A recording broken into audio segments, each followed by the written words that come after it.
अरे ऐशा गावात, ऐशा गावात. अरे थांब थांब थांब थांब, काकू पडल्यात. अरे बापरे, चप्पल घसरले त्यांचं, बाकी काय नाही.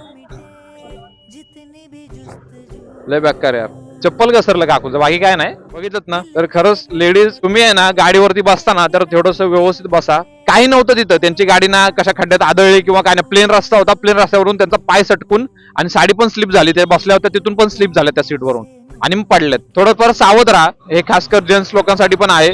ज्यांच्या बाईकला जर का बॅक रेस्ट असतो ना, तो जर का नसेल लावलेला तर तो लावून घ्या. म्हणजे खास कर ज्यांच्या गाडीवरती कंपल्सरी नाही का लेडीज ट्रॅव्हल करतात किंवा काय, आणि एक ग्रॅबिंग हँडल तरी लावलं पाहिजे, जेणेकरून बाबा त्या हँडलला पकडून तरी लेडीज आहे ना पाठीमागं एकदम व्यवस्थित असं सावधानीमध्ये बसू शकते. ह्या गोष्टींना हलक्यावर घेऊ नका, कारण ह्या गोष्टी तुम्हाला अशा अपघातांपासून वाचवणार आहेत. ह्या गोष्टी फॉलो करा, आणि खास कर जेंट्स लोकांनी तर ह्या गोष्टी कंपल्सरी लेडीजसाठी तर ह्या गोष्टी केल्याच पाहिजे. ज्या लेडीज खास कर साडी वगैरे घालून बाईक वरती बसतात वन साईड, त्यांच्यासाठी तर खास आहे.